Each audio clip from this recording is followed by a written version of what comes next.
En el nombre del Padre, y del Hijo, y del Espíritu Santo. Amén. Dispongámonos para esta catequesis que vamos a tener en el día de hoy, en la cual trabajaremos el fruto de la longanimidad. Comencemos por invocar la presencia del Espíritu Santo sobre nosotros, que sea el Espíritu quien suscite nuestras palabras, nuestros pensamientos, nuestro discernimiento. Ven, Espíritu Divino, manda tu luz desde el cielo, Padre amoroso del pobre, don en tus dones espléndidos. Luz que penetras las almas, fuente del mayor consuelo. Ven, dulce huésped del alma, descanso de nuestro esfuerzo. Tregua en el duro trabajo, brisa en las horas de fuego. Gozo que enjuga las lágrimas y reconforta en los duelos. Entra hasta el fondo del alma, divina luz, y enriquecenos. Mira el vacío del hombre si tú le faltas por dentro. Mira el poder del pecado cuando no envías tu aliento. Riega la tierra en sequía, sana el corazón enfermo, lava las manchas, infunde calor de vida en el hielo. Toma el espíritu indómito, guía al que tuerce el sendero. Reparte tus 7 dones según la fe de tus siervos. Por tu bondad y tu gracia, dale al esfuerzo su mérito. Salva al que busca salvarse y danos tu gozo eterno. Amén. Venimos entonces trabajando los frutos del Espíritu Santo, que son aquellas realidades que el Espíritu suscita en nosotros y a las cuales nosotros hemos de responder trabajando en cada una de ellas, abiertos siempre a la gracia del Espíritu y dispuestos en nuestra mente, en nuestro corazón y en el ejercicio de nuestra vida diaria para poder que seamos un buen árbol que dé buen fruto, fruto en abundancia, fruto del mejor. Ya nosotros hemos logrado trabajar 7 frutos del Espíritu. Cada uno de ellos hemos dedicado una catequesis distinta que pueden encontrarlas en la página web, perdón, en la página de YouTube que tenemos en la parroquia. Ahí pueden encontrar cada una de las catequesis que hemos dado. Como ya les he compartido antes, pues no es que estén en este orden por importancia, sino que como por metodología mnemotécnica hemos dado el alfabeto castellano para ir desarrollándolas en su orden: bondad, benignidad, caridad, castidad, continencia, fidelidad y gozo. Y hoy nos disponemos a trabajar la longanimidad, comenzando con el mismo esquema que ya hemos empleado en las otras catequesis. Pues centrémonos en qué entender por longanimidad, luego algún pasaje bíblico que nos ilumine este fruto y finalmente un modo concreto en el que nosotros podemos trabajar este fruto. Comenzando por qué entender por longanimidad. Tenemos que desarrollar la palabra a partir de su etimología. Viene del latín longanimitas, que tendría, pues, primero la palabra longus, que significa largo, animus, alma, más el sufijo dad, cualidad. O sea que es una largueza de ánimo.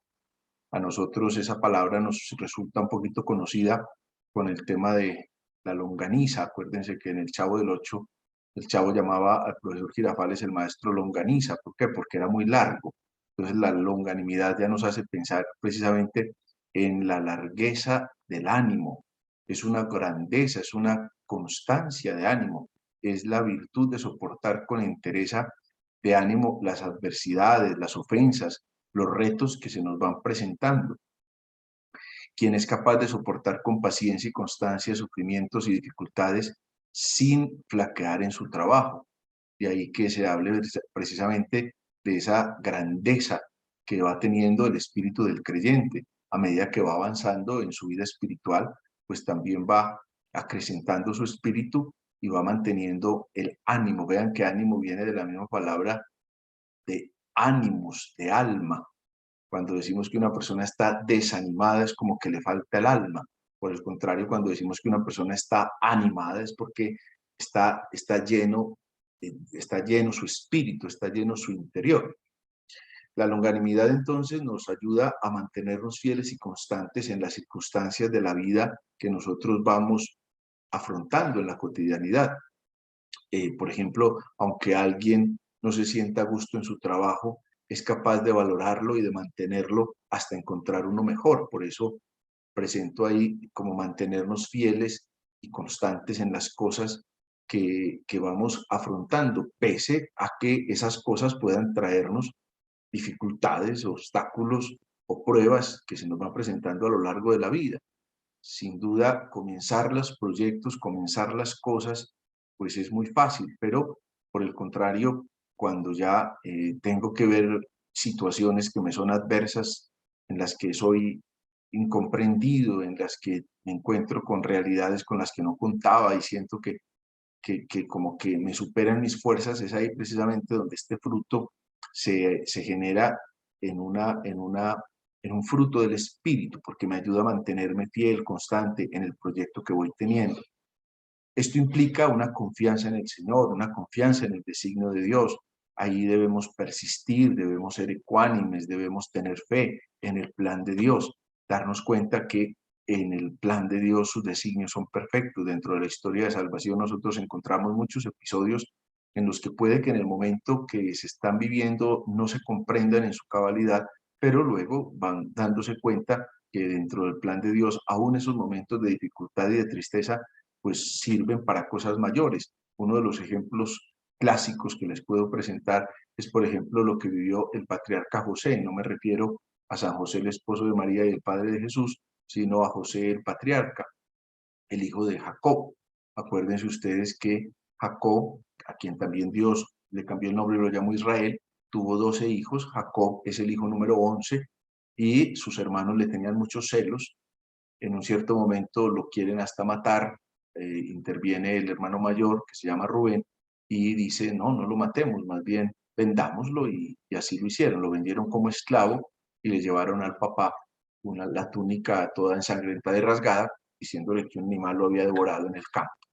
Sin embargo, pues José, en medio de su situación, es vendido como esclavo a Egipto, de allí sirviendo al final como dentro del servicio del faraón, como es interpretador de sueños, pues él interpreta el sueño del faraón de aquellas vacas gordas y aquellas vacas flacas, y el faraón lo nombra vicefaraón, encargado de administrar el tiempo de las vacas flacas de Egipto, el tiempo de la hambruna de Egipto y de todo lo que había en derredor, y es así como el pueblo de Israel se salva y llega a Egipto. Entonces, si pensamos en la figura de José, pues está viendo ese momento en que los hermanos lo desprecian y lo venden. Seguramente tuvo que haber sido un momento de mucha amargura para el patriarca José, pero luego podrá descubrir cómo dentro del plan de Dios, pues ese acontecimiento fue necesario para él poder llegar así a Egipto. Y ese pues uno de tantos ejemplos que nosotros podemos poner descubriendo siempre el plan de Dios. A veces hay unas personas que cuando hemos hablado de este tema me han querido o pretenden que longanimidad ya es una palabra que modernamente se llama resiliencia. Y ustedes seguramente han visto con qué fuerza la palabra resiliencia ha ido ganando espacio entre nosotros, y por el contrario la palabra longanimidad como que ha ido perdiendo fuerza, como que no se comprende esta realidad.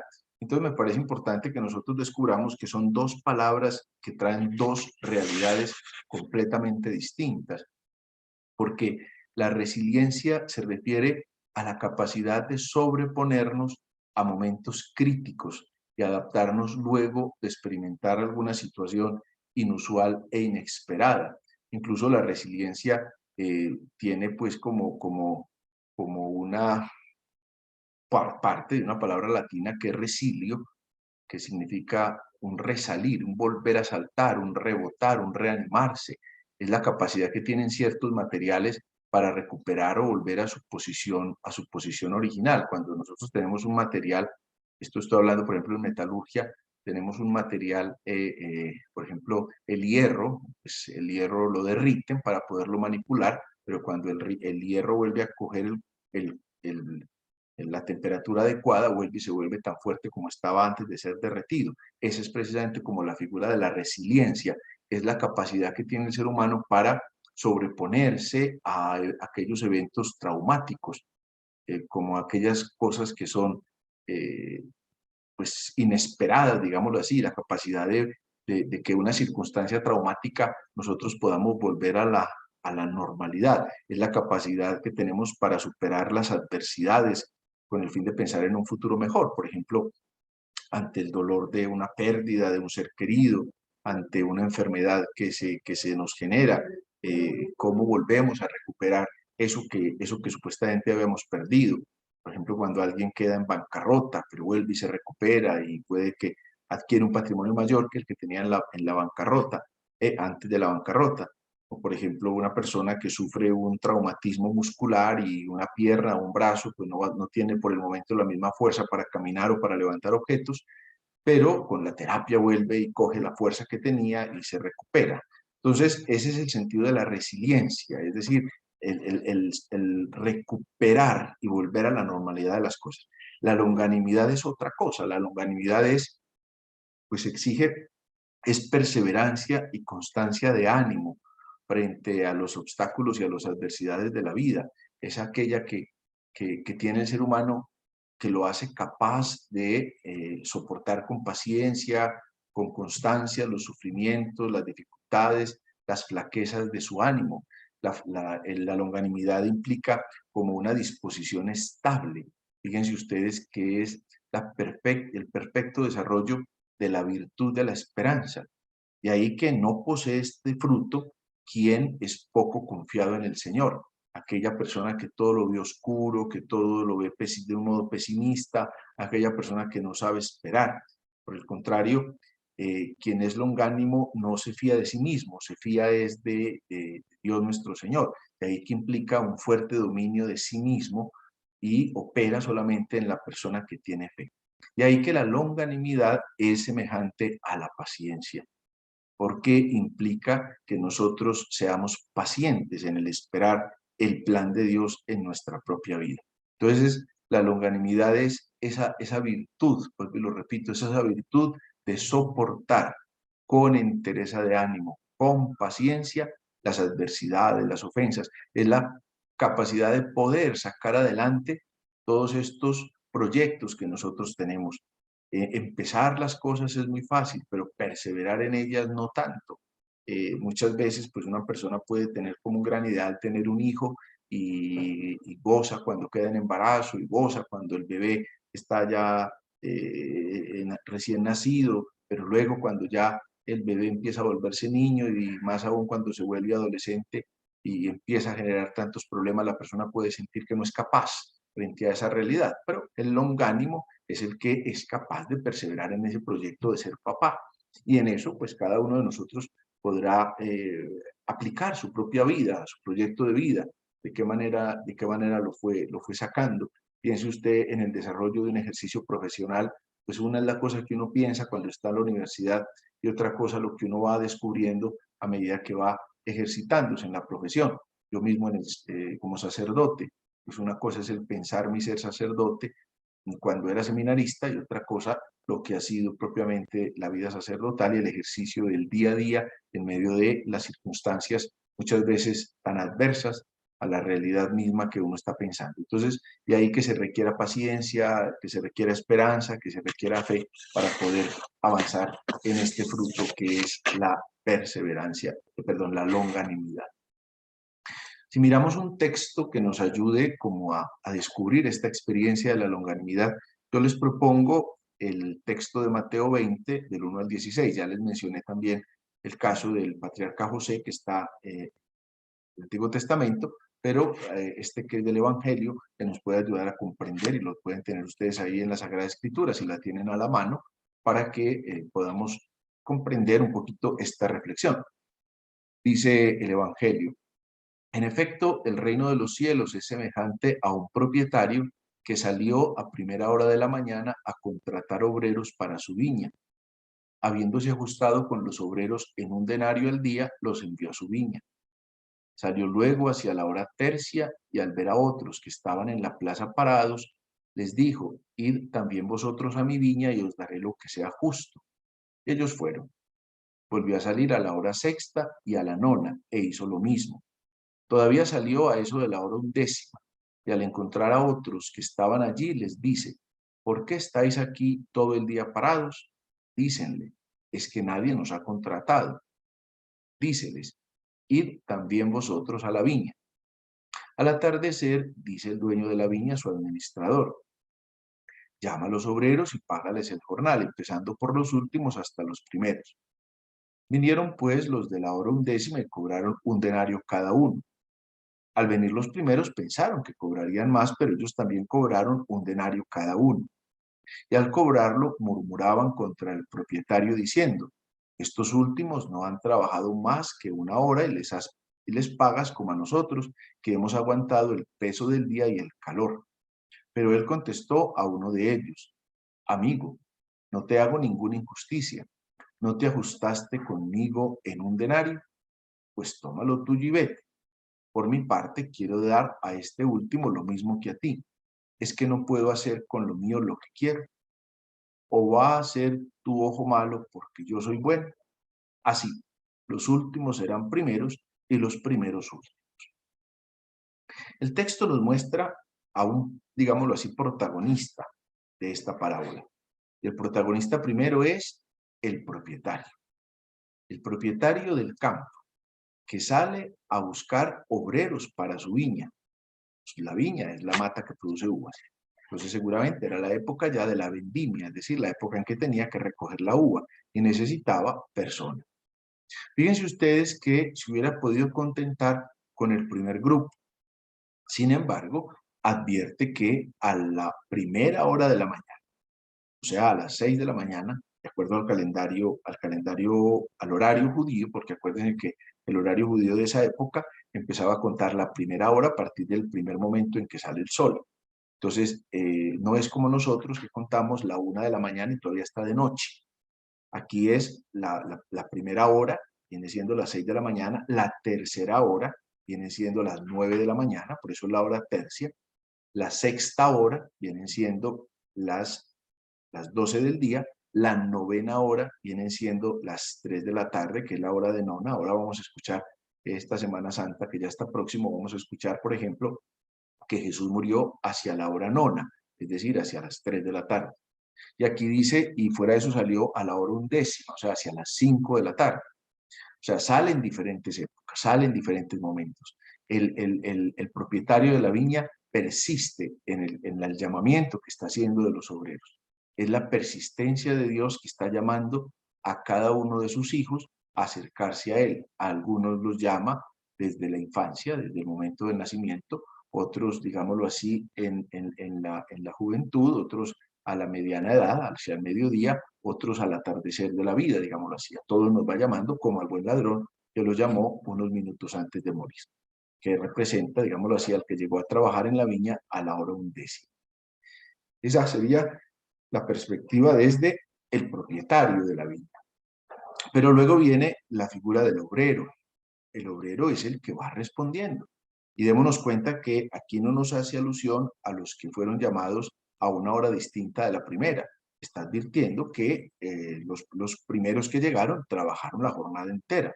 Estos mismos así lo advierten.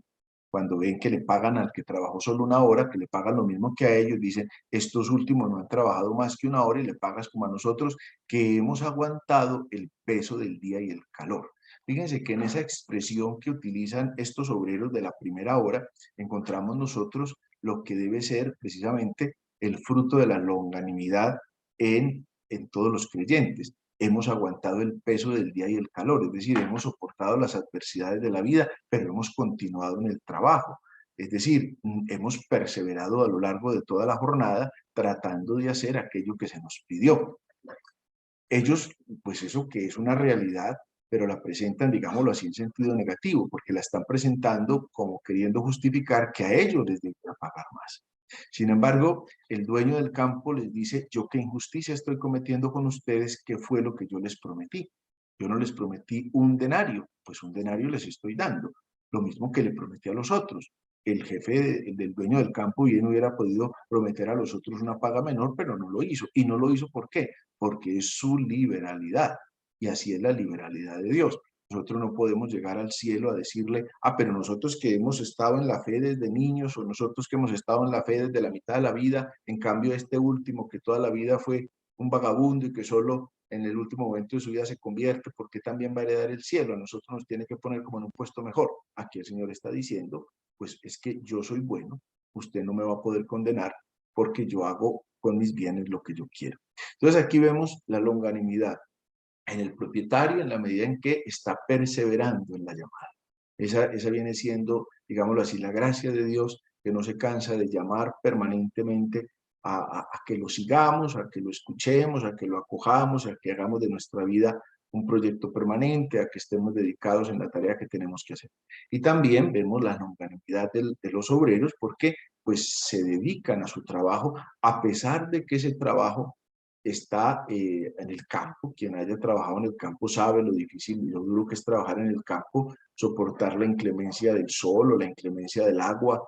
No es lo mismo estar trabajando, no es el mismo trabajo, digámoslo así, exige la misma fuerza física de un campesino a quien puede estar trabajando desde un escritorio. Sin duda, el trabajo en un escritorio es duro porque usted tiene que pensar y tiene que organizar cosas, o ya por estar sentado al frente del computador termina con dolor en la cervical, es decir, en el cuello, pero físicamente va a producir un desgaste mayor el campesino. Es un trabajo duro, no vamos a dejar de reconocer que es un trabajo que exige más desde el punto de vista físico. Pero esto implica que han soportado el peso del día y el calor, han perseverado en el trabajo que tienen que hacer. Y como veíamos ahora, dentro de la explicación de qué entender por longanimidad, vemos que es soportar con entereza las adversidades, las ofensas, las dificultades que se nos van presentando.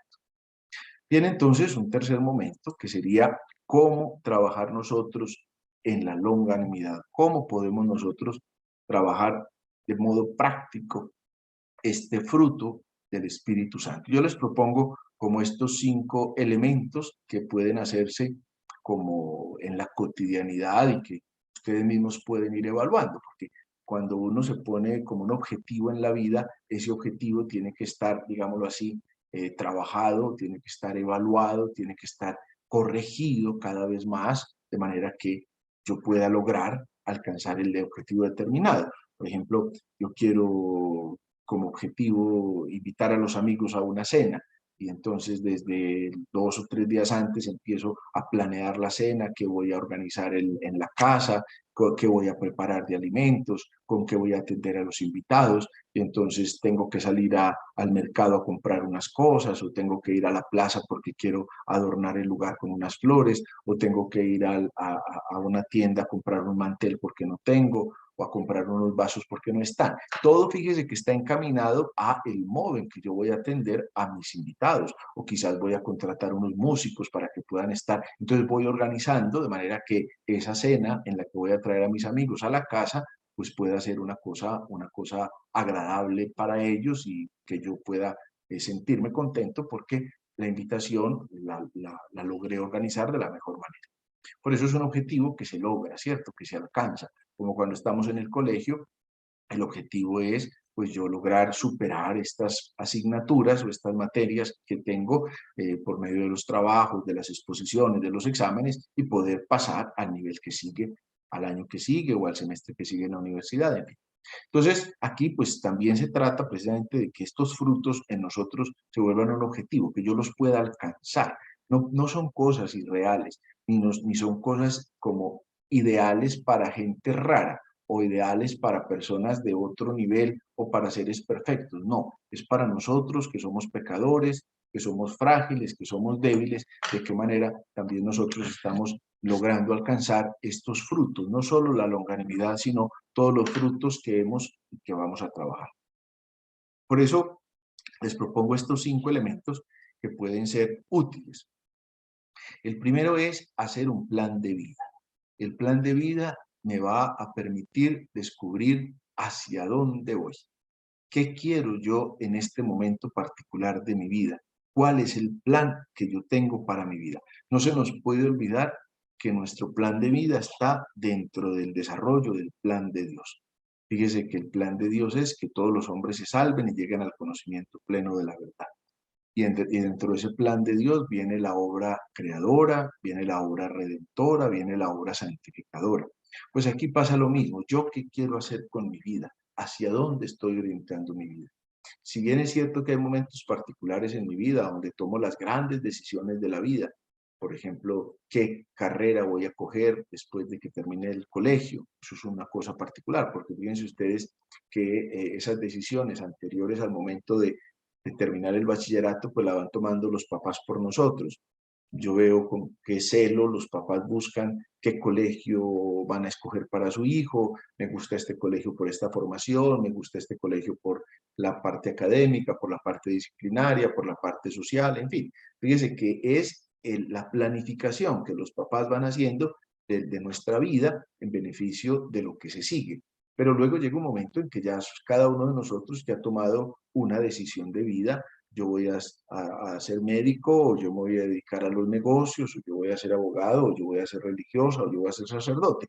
Ya ese es su plan de vida, o yo me voy a casar, o yo me voy a quedar soltero, en fin. Pero eso no significa que eso terminó allá. Como quien dice, sí, como yo ya pasé por esa etapa, entonces ya no tengo que hacer más. No, al contrario, cada día es una oportunidad de renovar ese plan de vida. ¿Qué quiero yo en este momento frente a mi plan de vida? ¿Mi plan es ser una persona de guerra o mi plan es ser una persona de paz? ¿Mi plan es construir una sociedad mejor o mi plan es vivir en una indiferencia total donde nadie se meta conmigo ni yo me meto con nadie? ¿Mi plan es tener una vida sólida en la vida espiritual o por el contrario, dedicarme a vivir cada día y a lo que cada día resulte y a festejar y a celebrar que esto se va a acabar y que se acabó el mundo y ya? No. Por eso cuando mi plan no tiene proyección de futuro, cualquier cosa me lo desbarata y cualquier pequeño obstáculo que se me presente me desvanece. Es lo que llamamos hoy día, o que ya lo he escuchado con mucha frecuencia, que encontramos una sociedad de cristal. Cualquier cosa nos derrumba, cualquier cosa se pone un problema. En cambio, si yo tengo un plan, yo lo quiero terminar. El ejemplo que les pone ahorita, si yo pretendo que mis amigos vengan a cenar a mi casa y atenderlos como reyes, la cosa se concluye cuando finalmente mis amigos llegan a casa y yo los atiendo como reyes, con la comida, con la música, con la disposición del lugar, con la buena acogida que les brindo. Entonces, lo mismo pasa en el plan de vida. Yo tengo un plan, pero sé que en ese plan voy a encontrar unos caminos difíciles, unos caminos tortuosos, unos momentos de cansancio, unos momentos de agobio, pero ahí voy. Es decir, voy avanzando con esa fortaleza de ánimo que nosotros sabemos que tiene que ser la longanimidad. Entonces, el primer punto es hacer un plan de vida. El segundo elemento para trabajar la longanimidad es establecer propósitos. ¿Yo qué me propongo en la vida? Y para eso hay un ejercicio muy sencillo que contiene 3P, o 3 palabras que comienzan por P. Los propósitos tienen que ser pequeños, precisos y posibles. ¿Qué significa que sean pequeños? Es que si yo hago propósitos muy gigantes, yo no los cumplo nunca. En cambio, si yo hago propósitos pequeños, yo poco a poco los voy alcanzando. Si yo tengo una alcancía y digo que a la alcancía yo le voy a echar 500 pesos cada día, eso es una realidad posible. En cambio, si yo digo que a la alcancía le voy a echar cada día 5 millones de pesos, pues tengo que tener una economía muy solvente para poder decir que eso lo voy a lograr cada día. O por ejemplo, yo estoy sobrepasado en kilos y digo, me voy a proponer perder 100 kilos. Puede que eso se quede en un propósito muy bonito, pero que no lo cumplo nunca. En cambio, yo digo, me voy a poner la meta, voy a perder 5 kilos. Entonces ya es una cosa pequeña. Fíjense ustedes que a medida que la voy evaluando, voy viendo que se va a lograr. En segundo lugar, tiene que ser una cosa precisa, porque cuando las cosas se quedan como por el aire, como que se quedan volando, pues son cosas que sí, allá están. Yo voy a comprar aquella casa. ¿Cuándo? Ah, no, algún día. Pero no hago nada para comprar esa casa, no empiezo a ahorrar para comprar esa casa, no hago un crédito para comprar esa casa, no empiezo yo a establecer una lista de gastos para poder llegar a la compra de esa casa. Entonces no es una cosa precisa. Como en el campo del ejemplo que les ponía ahorita, yo tengo el objeto de perder 5 kilos. Muy bien, ¿cómo los vas a perder? Ah, voy a hacer una dieta, voy a hacer todos los días siquiera una media hora de ejercicios, voy a montar en bicicleta, voy a salir a caminar. Es una cosa precisa que ya me pone a mí en una realidad determinada. Y finalmente ese propósito debe ser posible. ¿Por qué? Porque nadie está obligado a lo imposible. Entonces yo a veces me propongo unas cosas pues como que me superan. Yo voy a construir la paz en el mundo.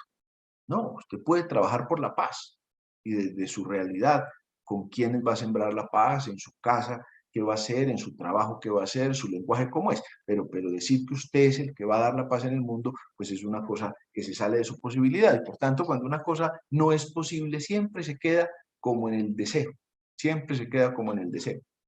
Y obviamente, si no tiene una cosa práctica, pues no va a poder llegar. Entonces, tiene que haber una cosa que es posible, ¿sí? Que es posible. Es que yo voy a perder 100 kilos. Eso no es posible porque usted quedaría pesando 20 kilos y eso es imposible. La naturaleza no se lo va a permitir por estas y estas razones. Entonces, esos propósitos me van a ayudar dentro del primer punto que les propongo, que es establecer el plan de vida. Y si ese propósito es pequeño, preciso y posible, entonces yo sé que tengo que agregarle otra P. Voy a perseverar en ese propósito. Ese propósito ya me ayuda a perseverar, a evaluar lo que estoy haciendo, a ver si sí lo estoy logrando, a ver si sí estoy utilizando las estrategias necesarias para poderlo alcanzar. La tercera realidad que nos ayuda a trabajar en la longanimidad es la confianza. Confiar que en este camino yo no camino solo, Dios está conmigo. Ahora decíamos dentro del desarrollo de la longanimidad que es necesario dentro de esta realidad tener la experiencia de la fe, porque el camino en sí mismo se puede tornar difícil y pesado, pero es la confianza que tengo en que Dios me va ayudando, en que Dios me va haciendo capaz, en que Dios va derramando sobre mí su gracia, su fuerza, su misericordia para poderme ayudar a avanzar en medio de las dificultades. Cuando yo en una determinada realidad me encuentro solo y no encuentro el apoyo de nada ni de nadie, lo normal es que yo desista. Por el contrario, yo voy caminando, me encuentro con las dificultades del camino, me encuentro con debilidades, me encuentro con situaciones que yo mismo me digo no soy capaz de afrontarlas, pero descubro que Dios está conmigo, entonces yo soy capaz de descubrir que Dios me va ayudando en el camino. Por eso, en el camino yo no voy en solitario, Dios va conmigo. Y ahí en este caminar, ¿cómo Dios va conmigo? Dios va conmigo por medio de la gracia de que de Él viene, por medio de la comunidad que me acompaña, por medio de la fortaleza que me da el Espíritu Santo. Entonces, fíjense ustedes que en la longanimidad hay ante todo un acto de fe y un acto de esperanza. El Señor está conmigo, el Señor me va a dar la fuerza necesaria para poder avanzar. La cuarta realidad para trabajar en la longanimidad es buscar lo que te fortalece y afrontar lo que te debilita. Es decir, busquemos dentro del avance de la vida dónde están mis fortalezas. Ahora les decía en la primera parte que entender por longanimidad es que la longanimidad no tiene cabida en quien es pesimista, en quien no sabe esperar, en quien ve todo oscuro, porque entonces no va a tener alicientes. A mí todo me sale mal, yo soy el más de malas, a mí todo se me vuelve patas arriba, a mí parece que Dios me abandonó. No, al contrario, yo estoy pasando un momento difícil en mi vida, pero ¿qué es lo que me fortalece? De manera que yo pueda apoyarme en lo que me está dando fortaleza. Si yo no sé nadar y me caigo en un río o en una piscina o en el mar y tengo una tabla sobre la que estoy pegado, pues ¿cómo la voy a soltar? Pero si yo digo, ya me voy a ahogar, ya no puedo hacer nada, pues suelte la tabla de una vez y se ahogó. Pero si usted tiene esa esperanza que le va a decir, si la corriente me va sacando, así yo no sepa nadar, me pego esta tabla y no me suelto, ahí es donde me estoy uniendo a aquello que me fortalece. Pero contemporáneamente yo tengo que afrontar lo que me debilita. Yo a los niños de la catequesis les explico una diferencia entre afrontar y enfrentar.